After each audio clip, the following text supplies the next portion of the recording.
Welcome to the Commercial Real Estate Report. A report from UCLA recently released in regards to the unintended consequences of Measure ULA, otherwise known as the mansion tax. Good marketing branding there.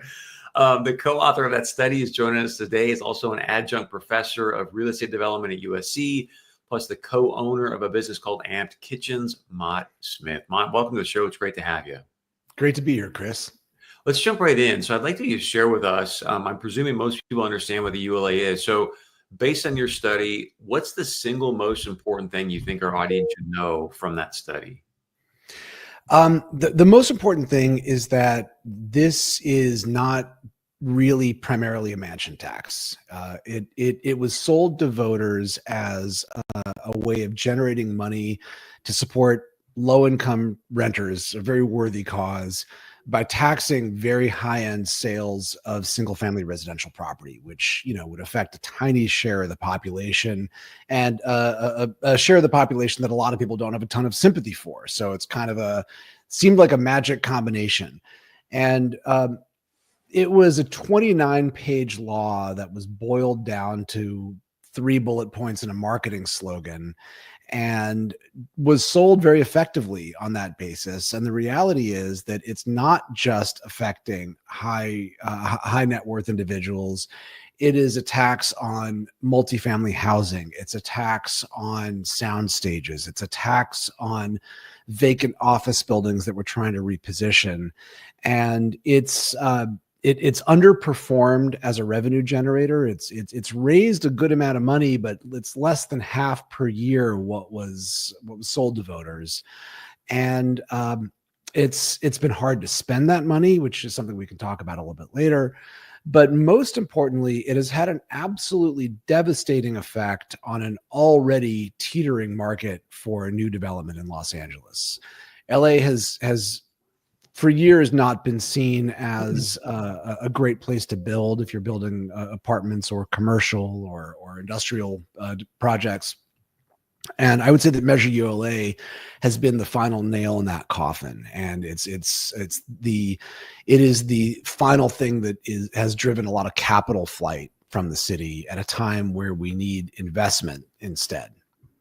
Now, a couple of things just to be fair, and also maybe to play devil's advocate a bit. I know that Mayor Bass is, at least within her state of the city, there's some conversation now where she's trying to at least change it, maybe even nullify it. Any veracity to that, and where do you see that going? I think the most important thing that we need to see from the mayor and others in the city right now is an acknowledgement that there is a problem with Measure ULA. And I think in private, people are acknowledging it. I've talked to staff at the city who understand that it's really creating tons of problems, both on the market impact side, and it's got structural challenges to the use of the funds that it's generating. People are willing to say that in private, but it is a very touchy political conversation because the backers of ULA are they're very influential.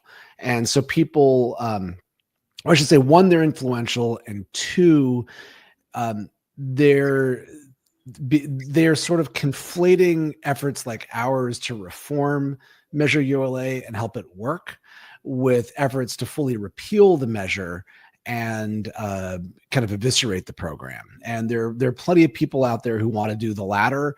We want to do the former, and we're hoping that others in the city who would like to keep the mansion tax and just have it work will start to say publicly what they're saying privately. Let's get into some of the revenue. You talked about how it's not hitting revenue expectations. I think it was projected to do $600 million to $1.1 billion annually. Is that a pretty fair assessment? That's correct. Yeah, that's what was sold. That's right. So this is the website from LA City Gov. I just want to go through some numbers here. Just again, to sort of be fair, play devil's advocate. So first year clearly didn't generate a lot of revenue, but you can see as I go through the years here, it's starting to tick up, right? You go from a little under 300 to over. I say this in the context that many people said part of what the lag might be is because there were so many deals done before it actually went into effect. Sure. So any veracity to that? And do you see, okay, well, we had this mountain of deals done before it went into effect. Now things maybe are starting to catch up. People are starting to just get used to it, and maybe it'll actually hit the revenue projections. Yeah. Our study, and we looked at this very question. The study that I co-wrote with Mike Manville from UCLA and published by the UCLA Lewis Center. We wanted to tease out what Measure ULA was doing to property transactions in the city of LA, and it is those property transactions that are driving the revenues that you just showed on that graph, Chris. It is true that revenues are accelerating, but as you can see, even in fiscal year 2025, it's still just $320 million, which is less than half of the lowest end estimate of what Measure ULA might generate. And so even though that's better than 15 million or 20 million or whatever it is, it's still less than half what was projected. And so I don't see a world in which an unreformed Measure ULA does much better than this. You talk a little bit about, hey, Chris, we're having a challenge just even to deploy the capital that is being raised. You put out a tweet. I'll share this with everybody here. I think this was just a couple of days ago. So one is I want you to address where is the capital being allocated to? And then just yesterday I had lunch with a gentleman in construction, multifamily. And the thing that really jumped out to him that I wasn't aware of is he goes, man, $6 million in admin and overhead. Like, is that a fair number here? Or is there something going on here that we should be aware of? Yeah. So now I want to be clear that this is not a table showing how much money from ULA has been allocated or encumbered under contract. That's a much bigger number. This is a table showing the actual dollars out the door, dollars that have been spent. And so to be fair, for example, this first line here, affordable housing construction, 912,000 out of 69 million. That's about 1% of the total that has gone out the door has gone to new construction. And what somebody who works for the city might say is that, well, we've committed about 55 million to new construction, which is true. There are 9 projects representing 795 units of housing that received awards of Measure ULA money. It's an average of less than 10% of the project cost for each of them that's Measure ULA. The ones that are actually under construction were all funded primarily by Measure HHH, and we're actually have been under construction since 2022, and Measure ULA is just set to fund cost overruns. So it's just there sort of like as a little topper. And until those projects run out of the rest of the money, they're not going to tap the Measure ULA money. So that's a fair retort to this. What isn't adequately discussed is that even among those projects, and most of the others on that list of 9, is the Measure ULA lending rules are written so prescriptively and incompatibly with industry standards. So like basically they don't play well with Fannie and Freddie. So if you are trying to build a project right now and you get Measure ULA money, it is currently impossible for you to structure that in conjunction with a standard permanent loan from a traditional funding source. And a couple of funding sources have kind of worked this out through, by hook or by crook. I think 2 projects have actually closed their transaction documents with the city, but the rest, the city's furiously trying to work and figure this out with Fannie and Freddie and some of the others. And maybe there's going to be a solution. I hope there's a solution, but there might not be. And so that's one big issue. The vast majority of the funds. Oh yeah. Sorry. Yeah. So just so I'm understanding this correctly, because how often we see intentions from the government, and yet, like your report suggests, unintended consequences. So what you're telling me is that, hey, Chris, we wanted to allocate this money, but we can't even really deploy it now because it doesn't line up with Fannie and Freddie. So it just sort of sits in this account and doesn't really do much. Is that a fair assessment? Yeah, I mean, I would say that the money hasn't been My called point on is, by the nobody project, so thought there's about that that too. before But they yeah, actually wrote it. yeah. Nobody thought about that before they wrote it and put it together. Yeah, I don't want to speak on behalf of the people that wrote Okay. it, but from what I've heard, there was a rush to get this out the door during an open window of voter policy, and there weren't, as far as I know, too many banks who sat in on the drafting of this, and there certainly weren't any commercial developers who sat in on the drafting of this or were invited to sit in. And what we have is a 29-page law that has a lot of issues that should be fixed. And I just want to bring this up to provide some Yeah. context for people that here we are putting forth this ULA, bringing it to the voters. And now, because of these unintended consequences that you discussed, I don't know if this is in your report, but these are some things that are coming about from the real deal in different places. $25 million less in tax revenue. Then you've got 57% plunge in LA construction, in large part due to ULA. And of course, as we all know, the housing crunch, and then with the fires on top of that, LA multifamily permitting falls 18%. I mean, these are major consequences, as your report suggests. And I guess I just get frustrated because, again, I know maybe there was good intentions, but gosh, then this impacts so many people that no one really thought about or talks about. Very well said. Very well said. One thing I'd love to show, if you could pull it up on our unintended consequences report, they're the charts that show what Measure ULA has done to transactions. And yeah, if what page that's on by chance? I think it's going to be coming right up in I'll keep going there a little bit more. Okay. If I cruise by it too fast, just holler and I'll go back. We're good. There you go. So scroll up a little bit if you would. Okay, right there. Perfect. Okay.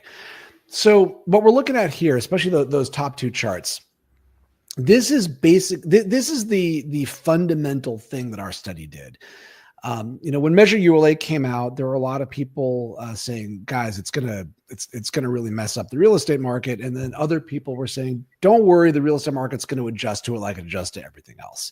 The truth is that the real estate market doesn't adjust to everything else, but that said, we finally got data.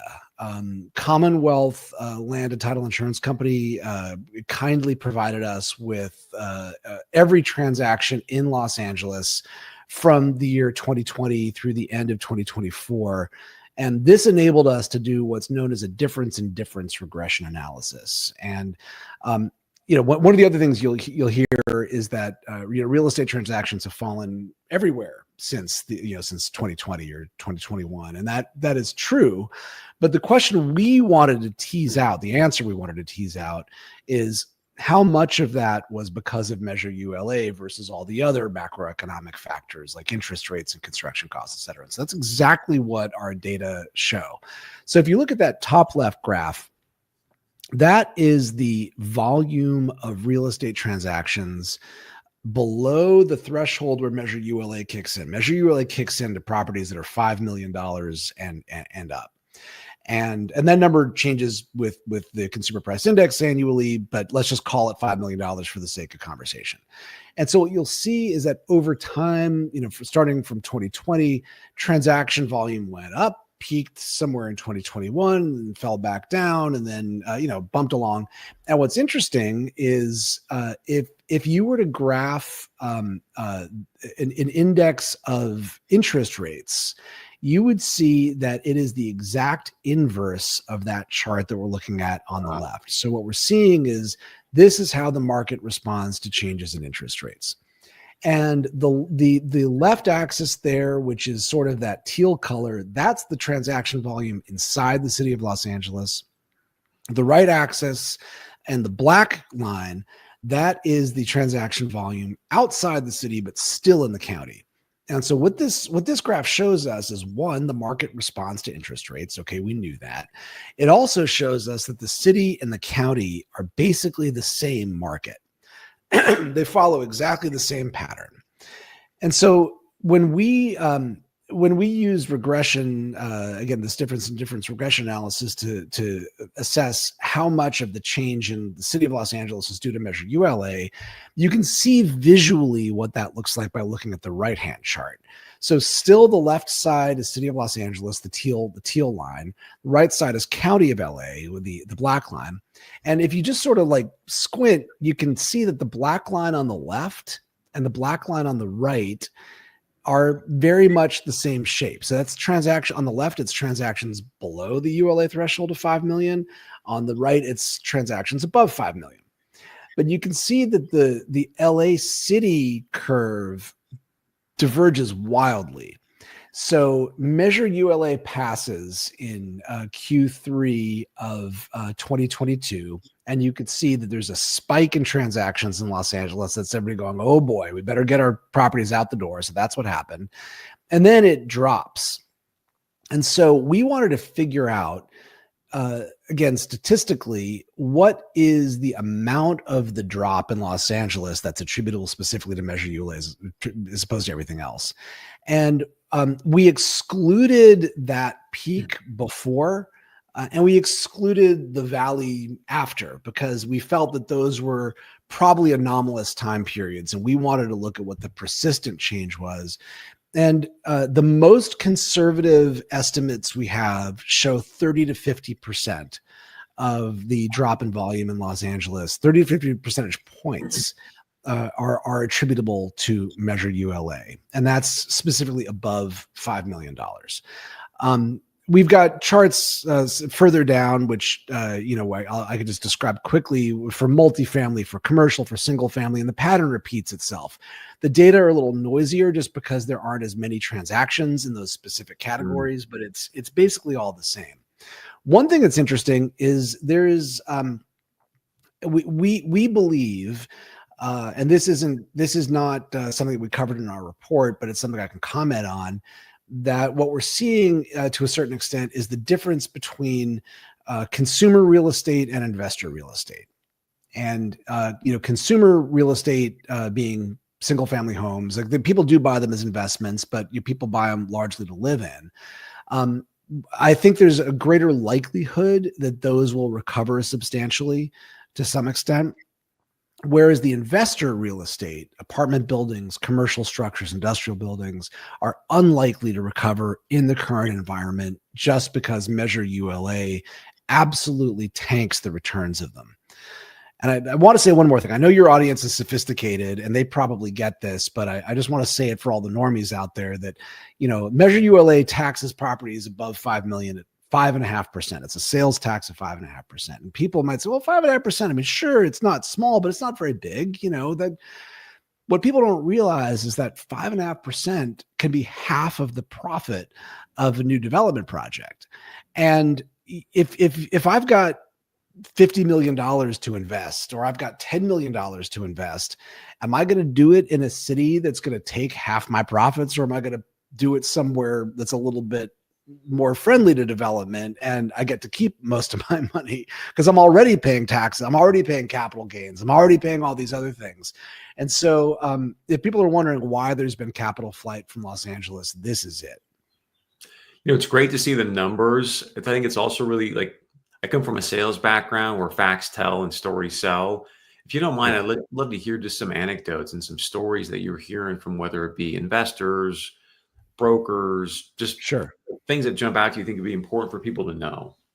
Yeah, well, I mean, we are working with a coalition of people who are trying to reform Measure ULA, who are made up largely of multifamily and commercial builders in Los Angeles. We've got one member, actually one of the leaders in our coalition, has probably 7 or 8 projects in LA and actually Santa Monica, which passed a very similar transfer tax at about the same time we passed ours in LA. That are, he owns the land, the financing is there, he's got the permits, and he's not building because it doesn't make sense to. He can't make the deals work because his business model, as many builders' business models are, is to build the project, get it leased up, and then sell it to an investor that's sort of lined up, ready to take it over. And with the transaction cost at the end, it no longer makes sense. It's better to keep sitting on that property and hope that the economics will shift at some point. But right now, there are many, many projects throughout the city, again, LA and Santa Monica, that are just sitting there that could be under construction today, but for the Measure ULA tax. Let's talk about one, if you can share some of the conversations, you don't have to name names, but what you're Yeah. hearing from people in the city specifically. And then secondly, if you watch the state of the city, not so much this year, but definitely last year, a little bit this year, but, big conversation right now is, hey, 2026, we got the World Cup, 27 is the Super Bowl, 28 is the Olympics. How do you see this impacting, the future of LA as we prepare for the world stage? Yeah, it's a great question. Well, one of the consequences of the reduced transaction volume that we showed, well, let me back up and say this. I find those graphs powerful, where you see that spike and then you see the persistent drop. A lot of people might say, well, what if you scroll up? That's the main one. Yeah. There you go.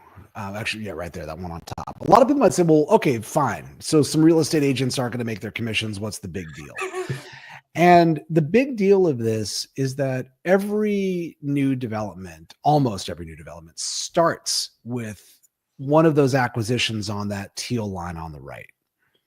And so this means that if half those transactions are gone, we can guess that a significant number of those developments are going to be gone as well. Every transaction, every development either ends or at least is underwritten to end with one of those teal transactions on the right side there. And so if those things are cut off, that means it's another reason to believe that development is going to stall. We see that intuition backed up in the permitting numbers and the construction numbers that you showed before. So this is real and this is happening. What that means is millions and millions of dollars per year in fees to the city that the city's not getting. Rough estimates, the reduction in development that another UCLA study that our colleagues Shane Phillips from UCLA and Jason Ward from the Rand Corporation recently published, they're estimating that Measure ULA is costing the city of LA about 1,900, give or take, market rate units, or units in market rate projects, I should say, per year, of which close to 180 would have been affordable because of density bonus and that sort of thing. Those aren't happening. The 180 units of housing, of affordable housing, isn't getting built. And time when the city's trying to fund this stuff, you would think that they would want more of that. Very importantly as well, and this is a subtle point. Again, for financially sophisticated audiences, they'll get this. We all know about the power of compounding. You showed that headline from The Real Deal that Measure ULA is reducing property tax growth in the city by about $25 million a year. Mm-hmm. And that's because most property tax growth comes from sales and development. And in fact, 40% of the property tax growth in Los Angeles comes from sales and development of properties worth $5 million and over. So it's a very small share of the properties. It's a giant share of our property tax growth. And so when you cut that in half, you are cutting the primary driver of property tax growth in half. And so you might say, well, 25 million, I mean, sure, it sounds like a lot of money, but it's really, in the scheme of things, a $1 billion budget, who cares? This is where those of us who understand the power of compounding can understand why this matters, because $25 million of suppressed growth per year after 10 years becomes $250 million a year of revenues you're not getting. And so relatively soon, we can actually imagine a world in which the property tax, the property tax growth crosses that curve with the ULA revenues, and we're actually losing more in property taxes than we're getting in ULA revenues. And that alone should concern us, especially in the context of all these deals that aren't happening, all this investment in our economy and jobs and housing that's not happening. That should concern us by itself. But it should really concern us that this is a situation of robbing Peter to pay Paul, where Peter is a kid on public assistance in LA County going to an LAUSD school in Southgate, and Paul is a nonprofit that's distributing relief to low-income renters in Los Angeles. Like, both worthy causes, but we need to fix this so we're not robbing Peter to pay Paul, is the long and short of it. I mean, very well said. I just think there's so many, and that's the title of your report, unintended consequences, that we could be here all day. I do want to touch on two more things just to respect your time, and we'd love to have you back, Mott. This has been an amazing conversation. Yeah, I'd love to. I feel like there's a lot more for you and I to discuss. At one point, we need to talk about Henry George, but that's for another day. Okay. Two things. Believe it or not, this would be my second Henry George podcast question today. Believe it or not. Come on. I'm not joking. Where did the first one come from? I just did an interview with the Planning Report, and Henry George came up there as well. So there you go. Within the LA planning? Yeah. So since you brought it up, and could be some interesting news, if you don't mind, for people that don't know Henry George, if you'll give us some context, and then what came up in regards to LA planning and Henry George. Well, sorry, it was a publication called the Planning Report, so not LA City Planning. But Henry George is he wrote a book called Progress and Poverty in the late 1800s. He was an economist and a journalist and a brilliant person. And the one-liner in Henry George is, we need land value taxes. Because his whole thing was that our tax policy reaps what it sows. And when we tax productivity, we get less productivity. And we actually empower people who are kind of, landowners to just get more and more value by charging higher and higher rents.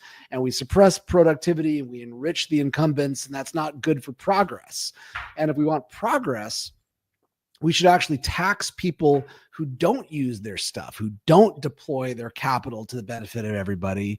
And we should free people who are going to be productive to do what they're going to do with as few limitations as possible. And it's funny because he was kind of a leftist because he believed that we should be helping poor people and we should have policies that help poor people. But he also believed that we should be helping everybody and that we should be having a vibrant society that just kind of works and provides a pathway up. And I'm an avowed Georgist, I would say. Really? A lot of people out there. The most consequential planning professor in the last century, Don Shoup from UCLA, created many convert Georgists during his professorship over there. And yeah, he's very popular thinker right now. We need to have this conversation more in depth, just for our audience, for people that aren't aware. I mean, there was a lot of people back in Congress in the early 1900s that were taking on Henry George type approach to land. If you really start to understand his thesis, I'm not saying it's going to eradicate, but could greatly mitigate homelessness across the country.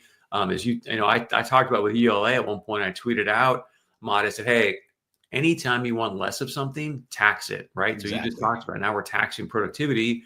We obviously have less of that, and then there's a whole conversation to go there. But I just think it's really fascinating that you are an avowed Georgist and also are having these kind of conversations, and very powerful people out there. If you're not familiar with him, Peter Thiel started to talk about Henry George. So it's coming up. It's coming up, and I think it's a good conversation for us to have in the future. So two things that left, and gosh, thank you for this, is this tweet that you put out. And my buddy, again, construction, multifamily, I don't think we fully addressed this admin cost of $6 million. Oh, thank you. I think it was like 10%, if I remember correct. The whole budget was, I was going through some information. Yeah, but it's about 18% of the total budget is going to admin and overhead. So to my buddy, he was like, what is happening? $6 million to run the like, is that a fair number, or is this an exorbitant amount for admin costs? I don't have a good sense of it. I suspect, and I want to be very clear that this is complete speculation on my part, that some of what may be happening is, well, first of all, Measure ULA requires that no less than 8% be spent on overhead and administration. That's written into the law. I think that other measures that have approved money for affordable housing and that sort of thing are often associated with bond issues. And but as a feature of the laws around bonds, you can't spend bond money on operating costs. You have to spend them on capital. And so I wonder, and this is really a question, if Measure ULA has come in a little bit to help supplement some of the bond programs that might not be able to spend their own money on admin and overhead. I suspect that might be something that's going on. I'll also say that there's probably some inefficiency in there. There's probably, but again, it's as I said, it's a 29-page law. Proposition 13 was like one paragraph, and I mean, it's a lot to administer. Just the premise alone that we're going to put a floor on admin costs, just like, hey, why don't we focus on how can we do this as efficiently as possible, rather than saying that an absolute minimum has to be spent. Again, I don't understand it, but I didn't write it. Let's talk about the conversations that you or others within your group are having with the city, and what do you see, or what are some solutions, and how long until we actually get some changes to the situation?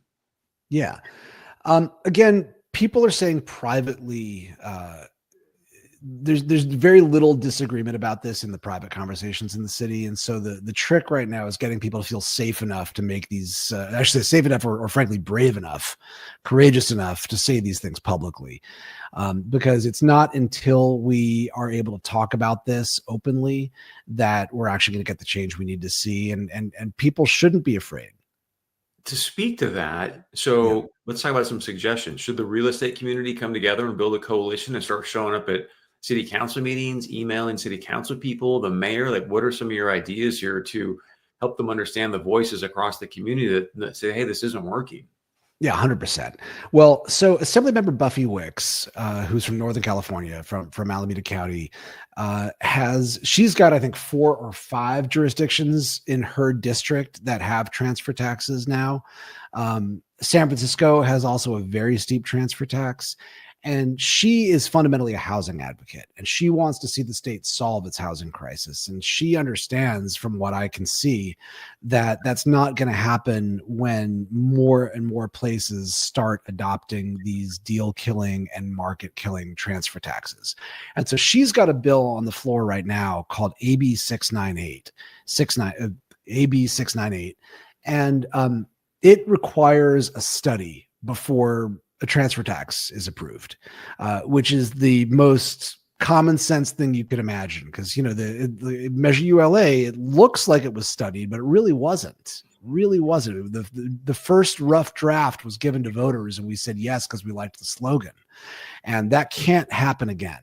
And so the AB 698 seeks to address that. Now, there is a large and growing coalition of real estate people and, frankly, affordable housing people and foundations and nonprofits and even labor groups who realize that we got sold a bill of goods, if I'm being honest, with Measure ULA, who would, I think some people in this coalition would love to see Measure ULA repealed completely and would like to never see a transfer tax again. Other people, and I'll say that this is the official position of my organization, the Infill Builders, we would like to see it reformed because it's good to help low-income renters. I mean, it's something that we desperately need, but we need to do that in a way that doesn't kill the market and actually leave us worse off than we were before the tax. And so there are a few simple things that we're recommending, that we're calling for, that we'd love to see, that we think would make Measure ULA and other transfer taxes like it work a lot better. One is there's got to be an exemption for people who are investing in their properties. This goes back to the Henry George idea that we shouldn't be taxing the stuff that we want. And right now, Measure ULA disproportionately taxes people who invest. And the perfect example of this is if I were going to, people vastly overestimate the share of property buyers who are real estate developers. If you ask them, person on the street, they'll say, probably 80-90% of them are real estate developers. The truth is, it's probably more like 90-95% are not real estate developers, even of developable commercial properties. Almost everybody out there in the market is buying because they're going to be a user or they want to invest or something like that. Literally almost everybody. And so when we make it hard for developers, we don't change the market so much as we tip the scales in favor of people who are not developers. And so because of the impact that Measure ULA has to me as a developer, if I'm going to buy a car wash that's for sale, even if it's above $5 million, I now can pay even less than I could pay before Measure ULA, which might have been less than somebody who just wants to keep it as a car wash. And so we believe that there should be a new construction exemption for 15 to 20 years. So if I'm going to invest in fixing up an old apartment building or renovating a distribution center or building housing or whatever it is, we should say for the next 15 to 20 years, that property does not pay a ULA tax. For commercial industrial properties, the most that we believe that would reduce Measure ULA's revenues is just 5%. That's it. We could save the commercial industrial market for 5%. On the housing side, very similar situation. A 15 to 20 year look back for new construction would absolutely open up the market again. And that would cost 8% of Measure ULA's revenues. So for 13% of Measure ULA's revenues, and it's similar in other jurisdictions. I haven't done the math on them, but it's roughly similar. We would have a functional market and almost the same level of funding to these important programs that transfer taxes are paying for right now. And so that's what the infill builders are fundamentally calling for in this growing coalition of real estate professionals. One other thing we'd love to see is have the tax become marginal, meaning that today, if you have a $5 million property, you pay no tax. If you've got a $5 million $1 property, you pay $200,000. So that really messes with market behavior. We'd like to see it implemented much more like an income tax where you only pay the higher tax on the amount over the threshold. But frankly, the new construction exemption would go a long way. And on top of that, if you did get the new construction exemption, how much of that $25 million property tax would be recoverable? That would generate. I haven't done that math rigorously, but I believe at least half of that would probably come back in the form of increased property values because of the new construction. That's my guesstimate. Man, I thought this was going to be maybe a 10, 15-minute conversation. We went well beyond that. I've really enjoyed it. So I do want to give you a chance. Anything else that you want to add or share that you think people should know that I haven't asked you? No, I think you've done an awesome job. I really appreciate you getting all those papers up there and ready to go. And clearly you've done your homework, which I wish we in the community had done before we voted on Measure ULA. So thank you. I just love this. Let's please do this again. We can talk Henry George or other issues. One of the things I'd like to really get into is since you're in development, is where do you see things going for obviously the Olympics and this housing situation in LA, maybe in the context of Henry George, like how do we solve this problem? Because I just think California is amazing. It's just, we're not necessarily managing our resources effectively as possible. Is that the best way I can say that? That'd be a very fair way to put it. I mean, we're at the point right now where the city is way over capacity in terms of what it has the ability to process, given what it thinks it needs to do to process stuff. And this is the fundamental change in thinking that I would love to see is we're taking as a given all the crazy amount of reviews and back and forth and all this stuff that we have to do before we build anything and just saying that, well, that's in a black box somewhere. So now we just need to have an infinitely large team to help implement that. I don't think that's the right answer. I think the right answer is having a really rigorous look at the rules that we play by and the systems that we use to get stuff built. And it's starting to happen, by the way. This, council member Nithya Raman put forward a motion to start looking at what we call architect and engineer professional certification or self-certification, meaning that if you've got a licensed architect or engineer designing your project and it's a simple project, skip plan check and go straight to the clearance process. Yes. That's a great step. City of San Diego actually made excellent progress when they faced a similar challenge maybe 3-4 years ago with huge backlog of permits. and a shrinking staff because of COVID. And they brought in a new director of development services, Elise Lowe, who radically changed the culture down there and got them to the point where they're issuing half of all their permits same day. And I know Councilmember Rahman invited Elise Lowe to speak to our 12 development services departments here in Los Angeles, and that was a good conversation.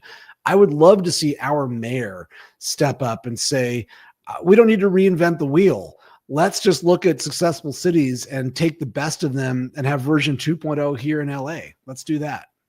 Yeah, I hope the mayor does that. She's got a great deputy mayor that comes from a real estate background. I don't want to say any names, but she does a fantastic job. I think she's great. So hopefully we'll see some movement in that direction. Again, with the lights are going to be bright in 28. I mean, very bright. So yes, I just hope that we are prepared. So Mott, if people want to reach out to you, I know we put up your Twitter account here a couple of times, but is there another way you can go at Mott Smith, and any other way that people can reach out? Yeah, they could email me if they want.